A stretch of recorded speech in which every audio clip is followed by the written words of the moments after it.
Hey everyone, welcome to the Clydesdale After Dark, the AGOQ edition, where the age group online qualifier workouts tests were just announced about an hour ago, and we're going to talk about them and maybe some tips and tricks.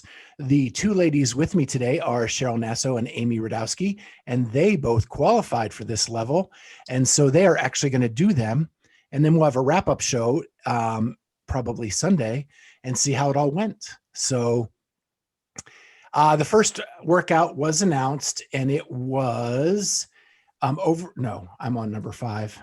Hold on. 5 rounds for time.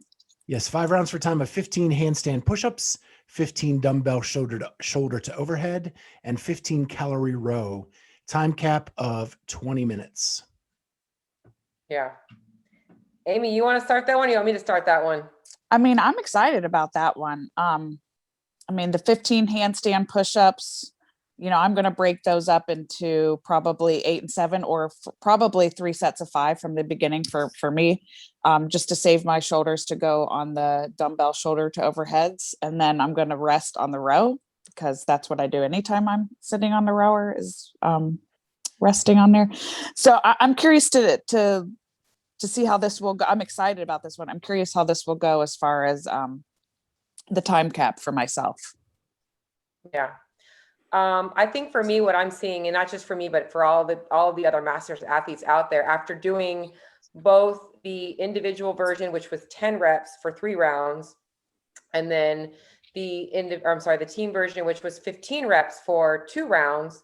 I think that for a lot of people, it's that shoulder fatigue from the handstand push-ups into the dumbbell shoulder to overhead. So, giving those of you guys that are watching this strategy is, thinking of your position on a handstand push-up is very much like a strict press. The dumbbells give you the flexibility to be more this way. So it is going to bring your triceps out more, but stability-wise, what I found was by really focusing on keeping this straight up and down position on my dumbbells, I was able to get a better lockout without that fear of the dumbbell like not locking out, which was happening to some. I watched it happen to my teammate. She went to lock out and just couldn't. So that's my biggest strategy there. And I think, like Amy, like you said, for some people, they're going to use that row as a recovery. They're going to be like, all right, let me recover my shoulders a little bit, going back onto the handstand push-ups. For the more aggressive athletes out there, you're going to need to attack the row. I will say this as a joke. I am so happy that I don't have to see rowing and wall balls together right now, because if I saw that again, I was going to cry. I felt like, I'm like, oh God, no more rowing and wall balls. And I don't even mind either of those movements, but that combination together is just brutal. So that's my thoughts on the first one. I think it's managing fatigue. 15 calorie row, if you're looking at time, I'm going to say for most people, for most females, definitely under a minute. For some of the fastest females, under a minute. For the fastest guys, probably 40 to 45 seconds. And then the other 2 movements is really, like you said, going to depend on managing your fatigue. People like you that are going to be breaking up those reps, like I'm always a bigger believer in short sets, short rests. So even if you're doing like a 6-5-4 or a 5-5-5 or 8 and 7, it's, calculated. Is it 5 breaths? Is it 10 seconds? Whatever it is. My strategy is always quick walk. Like I'll take like 3 to 5 steps away, 3 to 5 steps back, and that's like good to go. It's like a mental thing for me. So. Sounds good. Glad I don't have to do that one. And so I'm glad they're kipping handstand push-ups, or that you can't. That. Yeah, I almost had, well, for 5 rounds, the 75 strict handstand push-ups would have been a huge challenge. I think honestly, I will say, I thought it would have been really cool to maybe see like 2 rounds of 10 and 10 and 15, and then like 2 rounds of 15, 15 and 15 or something like that. I think that would have been a cool test for the masters for sure. Yeah, I would have been okay like to have them, but you're right. 15 for 5 rounds would have been a little aggressive. Yeah, that would have been spicy. Mm-hmm. Still, like I know if Dex here, he'd be like, lack of creativity. Could they have done a dumbbell snatch? I personally would love to see a devil press in the open. I know that I'm crazy for even saying that, but when that movement came out a few years ago, it was kind of oh man, those are so tough. And now a lot of us train them, and we haven't really ever seen them in the open. It would have been cool to see something like that too. Yeah, it's funny because that was invented really by street parking. Yeah. And then Wadapalooza used it that first year that she programmed one of the workouts for Wadapalooza that year. And that was really the only time I've ever seen it in a qualifier. And so you almost wonder, like, does CrossFit not want to include it because it was invented by Miranda instead of them? Yeah, that's a good point. She's made some other, I saw her post a piston, and it's like a dumbbell snatch. I follow her on Instagram. It's like a dumbbell snatch, a right arm lunge, and a left arm overhead. I don't know, weird stuff. I get it. It gets a little weird, but I do think the devil press is a pretty. I mean, it's kind of like the man maker. You know, it's a cool little workout movement. I think good test. Yeah. So let's move on. I would have liked to see a clean in here too, but just another little last minute thing I saw. We got 75 of those to do later. Oh, that's right. Never mind. All right. So event 2 is very similar to event 2 that has been done at the teams and the individual. However, they took away the 30 round. So it's GHD sit-ups, rope climbs, and alternating single leg squats. 60 GHD, 6 rope climbs, 60 pistols, 55, 50, 44, 40. Yeah. And the 30s are gone. Time cap, 20 minutes. So you've already done this, right, Cheryl? Yeah. This one, I like this workout. I really do. I think what was really crazy to see is that the breaker for the top athletes, you know, this is going to be a matter of how fast you can pistol. Yep. That was the biggest thing that I saw, because even for myself, I did this workout completely unbroken. Mind you, the GHD, and I'll tell you for some feedback, is it taxes the midline a lot more than people think for the rope climbs. I mean, you know, but you don't think it affects the rope climb. So Right. I honestly think approaching this workout, like your legs are there to help your arms versus your legs are doing the work, is more important for people on this one. I mean, I guess taking away the 33 is making it a little bit better, but still it's a lot of GHDs. And I'll be honest, I feel like a lot of the masters have likely been doing CrossFit than a lot of the people that qualified for the quarterfinals. You know, so I feel like they probably have gotten more exposure to the GHD than less. So it's bizarre in a way that we're getting less of them, you know, as a 35 to 39, maybe not the, you know, I don't know what the age, I think it's different for the older crew. Is it, what's it for like this? What's it for Not, like the not until 55. Yeah. 55 becomes what? Ab mat sit-ups or something? Yeah. Step ups. Yeah. And regular sit-ups. So it's a little bit different, you know, but yeah, I don't know. What are your thoughts, Amy? I'm excited for this one. I mean, I know just from talking to Kat and to some other people that they were worried about, you know, doing that many GHDs. And my comment back to them was, but that's if you get to all of them, you know, that's going to depend on how long that it's taking you to do your pistols, like you said. So if you're not super efficient with your pistols, you may not get through 100 GHDs overall. So I'm excited about it, actually. I feel like the cool thing that the masters have is that, you know, we obviously all hope that we weren't going to see the same exact workouts, although we are seeing some of the same exact workouts, is that if you had been following and watching the quarterfinals, the teams, that you saw the trends, and likely if you actually did want to do well, you were probably practicing some of those movements, getting an understanding of your movements, you know, under fatigue, and how if it was me, like if I hadn't done the workouts twice, I probably would have been, you know, getting on the GHD. I know a couple of the masters athletes I was programming for, that's what I was doing for them, is just getting them some fatigue work under the GHD and the rope climbs and stuff like that. So yeah, I mean, this one is really, you know, for some people, you know, I'm a steady pace. So on the GHDs, I'm just going to go steady, smooth. Some people like it better doing like 5 to 10 fast reps, short break, 5 to 10 fast reps, short break. Just knowing where you work best as an athlete is going to really play to your strengths here. And on those rope climbs, you know, just I am usually at 1, 2, 3 pull up.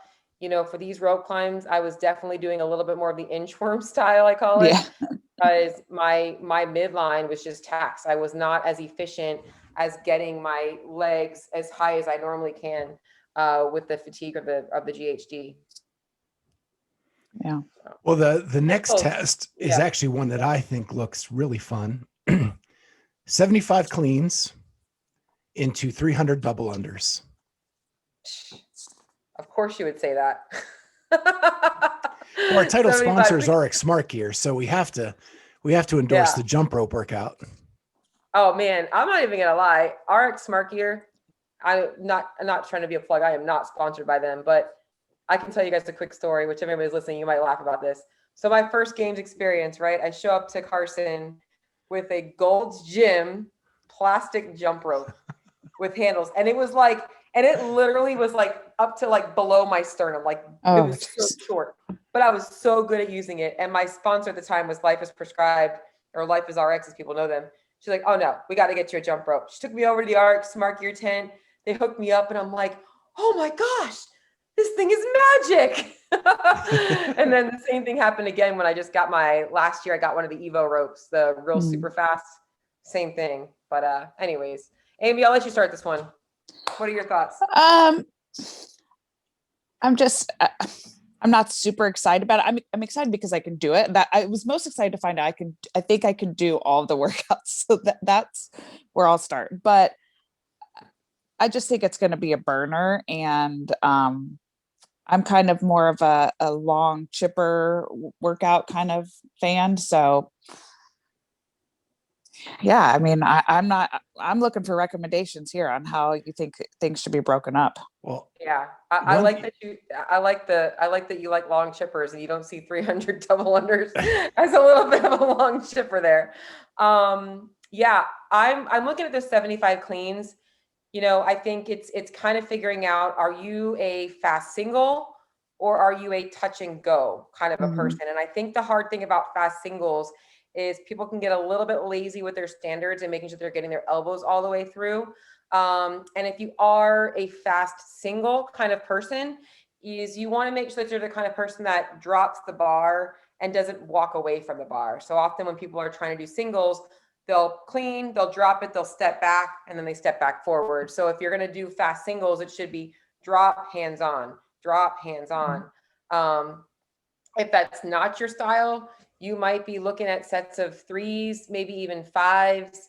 I'm probably going to practice maybe doing a couple of like sets of touch and go versus singles and seeing which works better. I really feel like doing some sets, as long as you can manage your rest, is going to be the way to go on this one on the cleans. On the double unders, that's going to be a matter of, okay, how efficient are you on a jump rope? If you're somebody that struggles once you get to the round of like number 50, then you're definitely going to be wanting to break them up even smaller than that from the start. I would say if your max set of double unders is somewhere in between like 50 and 80, you should be looking at like sets of 30 to 40. I think that going over that and managing that fatigue of like, okay, even if you feel composed enough to keep going, and the double under, once you start messing up, it gets in your head, and then you're like now trying to get back refocused. And at a number of 300, you can actually be very efficient at just shorter sets if you do struggle with double unders. And a good example of this is a completely different movement, but watching what's Justin Medeiros, am I saying his last name right? Yeah. From the CrossFit Games last year, watching him break up that handstand walk. He was extremely fast with small broken up sets, whereas other people went big. So he knew he was faster, going a little bit faster and breaking. And a lot of people that struggle with double unders, they're going to be looking at this big number like it's a big chunk. And instead of you just think of it like getting to number 10, maybe you're doing 20s, maybe you're doing 30s, and you're chipping away that way versus looking at how far you have to go. That's my thoughts. So looking at this one, my thought would be, how am I going to hold on to that jump rope after 75 cleans? Because my grip would be gone. If you're doing them unbroken, if you're doing singles, not so much. Yeah, my plan was singles. I was thinking of singles just because that's just how my style usually is to do if it's a lot of reps like that. Yeah. I mean, for that weight, I really do think fast singles is good. I've done workouts where you'll do like 100 cleans every minute. You'll do, 3 burpees over the bar. I know I can easily manage, a set of 10 to 15 at that weight pretty good. But with just doing that with no break, that's a lot of grip. And you have to manage, if you start to pause too much, it becomes slow. So if you're stopping a lot and thinking in the front rack, you're only fatiguing yourself more. So yeah, I think singles is going to be very efficient for a lot of people on this one. So test 4 we've seen before, and that is that 4-rep front squat. Yeah, I don't know how I feel about them using the same squat. I feel Yeah. like if you did them individual, why wouldn't you just, put that score up? Right. And can you? Is that legit? Yeah, it's a good point. I mean, technically it's a 4-rep max front squat. It wasn't done that same weekend though. They didn't, there's no stipulations as to when it has to be completed, but yeah, I mean, I guess they're just trying to keep things the same, It would have been cool had they done like individuals did front squat, teams did back squat, masters did overhead squat or something like that. That would have been like a really cool way to get like a little bit more variety, but still the same stimulus, Yeah. I mean, we know what to expect here. It's Yep. front squat. Yeah. So we'll just skip right on to event number 5, which was a doozy for the individuals. And I have actually, this is where I have my biggest complaint. Yeah. And that is the 30-inch box for females on the master side. They lowered it for the teams, but yet say 50-year-old women should jump 30 inches. And Yeah. like, that just I don't doesn't make think sense to me. Yeah, I would agree. And I'll be honest, I just feel like the box jump in general is it's a functional movement, but it's also a dangerous movement, right? Like, Yeah, it can be for sure. yeah, I mean, look at Julie Fouché that year that she tore Achilles, granted those were box jump overs with no burpee. I think the burpee does make it a little bit safer for that injury, but because there's not a rebound action, but still that 30-inch box. And I'll be honest, I don't love, and I'm a risk taker by nature, but like, I don't love the instability of that 30-inch box. The boxes that most of us have are those, the 20 to 24 to 30. On that 30-inch side, if you're using a foam box, which is what I'm going to use, it's a little wobbly. It is. And I know that for some people that can be, you land on it wrong, it slides. And I mean, it's a rogue box. It's a sturdy box, but it does, and I'm not going to try and use the wood one. My shins have seen better days. I'm not going to risk that, Good call. Yeah. I mean, I think for maybe some of these women, the win for this workout might be getting their first 30-inch box jump, if that's what they're trying to test. But, I don't know. I don't know that I love, this workout. I don't think Amy's ever got a 30-inch box jump. He asked me if I've ever tried, and I said yes. It was actually my very first CrossFit class, and I haven't tried since. Yeah, I mean, and giving you obviously, and anybody else out there that's trying to get your first, box jump at that height is, something that I've always used as a tool is, just obviously setting up plates, right? Like, so setting up plates and standing on plates, going from 24 to 30 is scary. Yeah. But yeah. if instead you turn on the 30-inch side, maybe you are standing on maybe 2.5-inch plates. So now the box height's only 27 inches, getting yourself a little bit less, just like the incremental jumps on a back squat, you go from 4 inches to 6 inches is a huge difference. Just like if you're jumping from 5 pounds and you're not jumping 10 pounds, it's going to feel awkward. So that would be some suggestions for those of you guys trying to get your first one. Also, getting off, if you've never done a burpee box jump over, getting off the other side on a box jump over on that height is kind of awkward. So don't be afraid to take a second. And for some people, this is going to be a sprint, just like the first one. But for others, it is going to be a little bit of a scary workout where, like, take your time, don't hurt yourself. Like, at the end of the day, like, me and Scott had this conversation today about myself, even, is like, it's a competition, but like, obviously our lives matter more. Like, don't risk an injury over this workout, Yeah. Yeah. And we neglected to say that they actually did switch out the snatch for an overhead squat. Yep. And so it's a workout with overhead squats instead of snatches. I know Amy is ecstatic about that. I am excited about that. Yeah. To weird. Like the weight's different. The reps are a little bit different. We actually have more box jump overs at that height too. Well, You know? good thing they gave us 10 minutes instead of the 7. Yeah, there's almost 20, was it 12, 9, 6? That's 21, Yeah. that's 27 reps of that box jump versus the what, 15 or so, 18, you know? So just Yeah. definitely a little bit of a different workout for sure.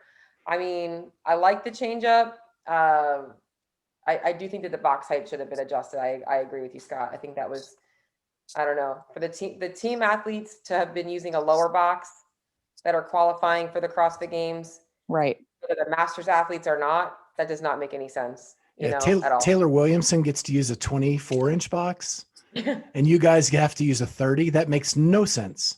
Not at all. Not at all. I don't get it at all. But I think it'll be interesting to see, you know, how the masters athletes shake up. I mean, you know, looking at the different divisions and all that kinds of stuff. I still like, once again, it's been like the common theme of my biggest complaint is the time crunch, right? So, you know, looking at myself going into workouts, and Amy, I don't know what your schedule is like, but it's 4:30 here on a Thursday. We got the workouts any minutes ago. Yeah.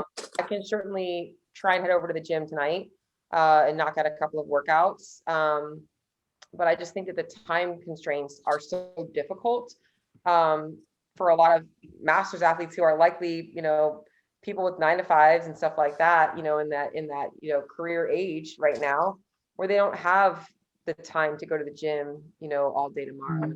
And I was talking to the affiliate owner that I've been going to the gym for to do these workouts at, and you know, I think what they're trying to get after is that as athletes, we should be approaching these quarterfinals and qualifiers like a competition. And so if you're going to Wadapalooza or the Bacon Beatdown or whatever, you're not going to be working while you're there. You're likely taking the time off, getting a hotel and situating yourself there. And I think it's something that we've taken for granted in the past, that we've been able to just do them whenever. And, you know, that's kind of been the open strategy. And I think that they're trying to make it a little bit more like, no, take this seriously. This is taking you to the next level. And there is money on the line and things like that too. So yeah, I took tomorrow off. yeah, that's smart. It's also it's also a pool on the affiliates. Like my affiliate is closing to the classes tomorrow so their athletes can get it in. Oh, wow.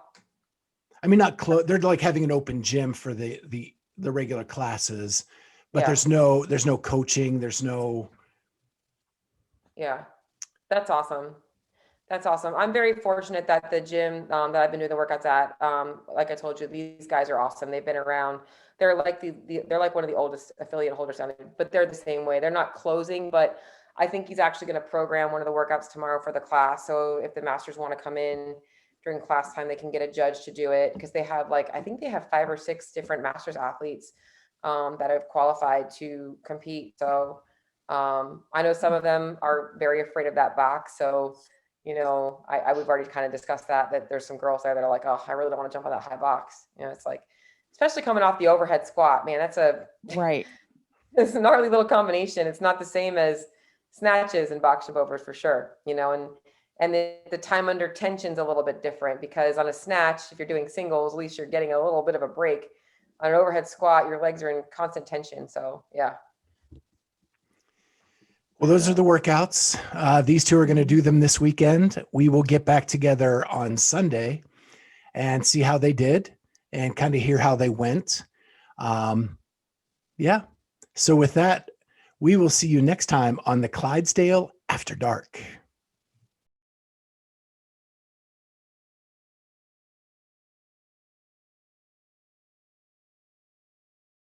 Bye. Bye, guys.